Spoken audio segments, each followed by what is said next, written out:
Hey folks, got another video for you guys. This one is a project. It's a tie-long rat trap. And to do this, you'll need, you can do a Swiss Army knife or some sort of saw and a knife. And you'll need either to make or have some cordage. This is bank line. You don't want it to be very big. Maybe like a micro cord size or something like that. This bank line's a good size.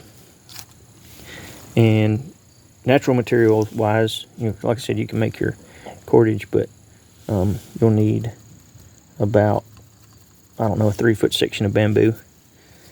And the 3-foot section should give you the barrel and the spring, because one piece long enough to get the spring would get you several springs being this diameter. But the this is one I use for demos, so it's been in the car and stuff and it's busted, so I wrapped it in jute twine and soaked it in clear Gorilla Glue just so it wouldn't completely fall apart. So my trigger is not as sensitive as it used to be, and this thing is not as powerful as it once was just because of the splits and stuff in it, but it still works good for demos. So let me get this camera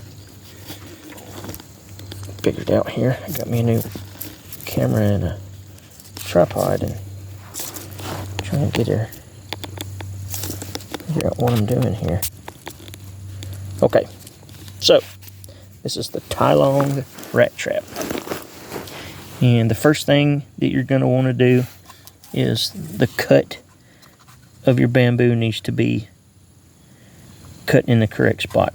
So if you need one cut that's about 2 inches from a node. A node is just a solid piece there. So go about 2 inches from a node and maybe 8 inches from the node to the other end. And it'll just be just deep in there. Then your spring should be you kind of got to play with it, because the spring also is what holds it into the ground. So the spring needs to be long enough where I heated this and bent it, but it needs to be long enough so when you put pressure on it, you can set the trap. And it needs to spring back enough so when the trap is tripped, it has enough tension that it could possibly strangle the animal or prey species, probably some sort of rodent that has its head in there. You want it to have enough tension to do that, and that is going to come from the spring.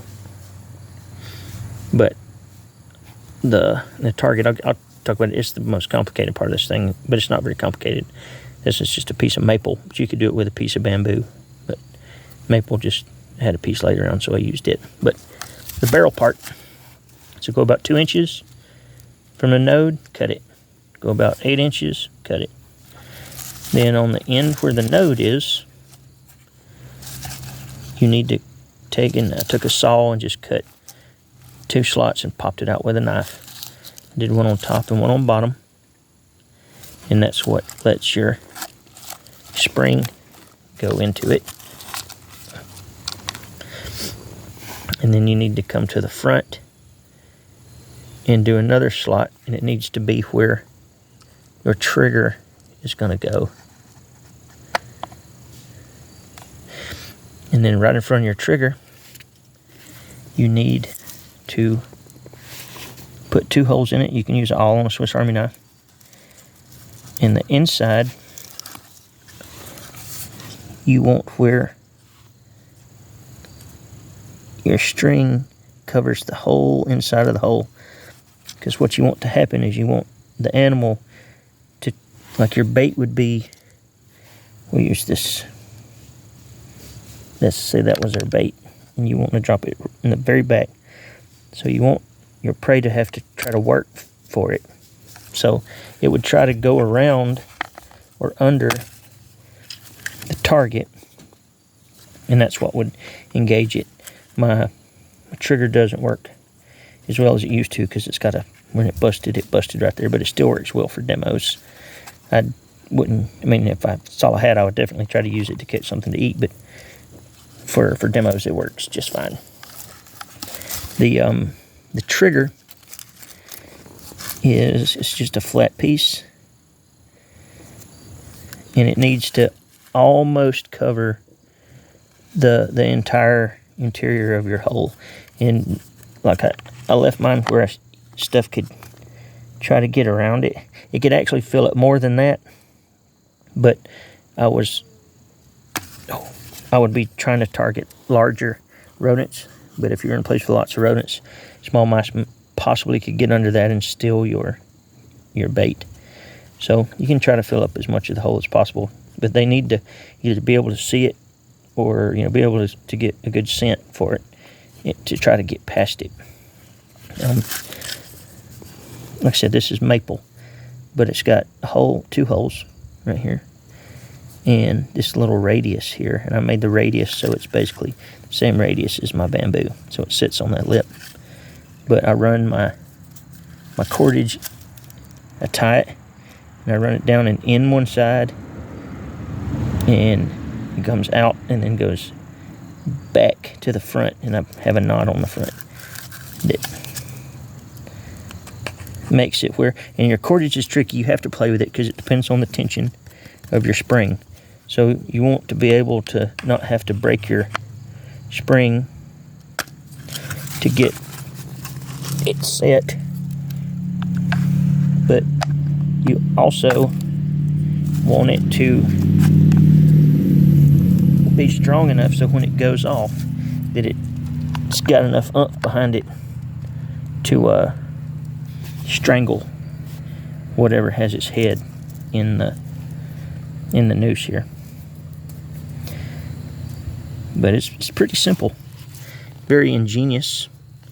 I took and I put my spring over the fire and got a permanent bend in it, so I kinked it, but it split a little bit, but it's held up for a few years now. So, but anyway, the Tylong rat trap is pretty simple. This is just a wedge. I made my hole too big, so I just added just a piece of wood in there that keeps it from kinking too far forward like this and losing its strength. So the wedge just keeps it more vertical. But that's it, the Tylong rat trap. Make sure you check your laws and stuff before you make rat traps or traps like this. They're illegal in a lot of states. You can make them, but don't use them if they're illegal. Feel free to follow along, subscribe. I got a bunch of stuff coming. I'm trying to go through and make up all my videos from IGTV when they took it down. But that's it, guys. Y'all have a good weekend. Later.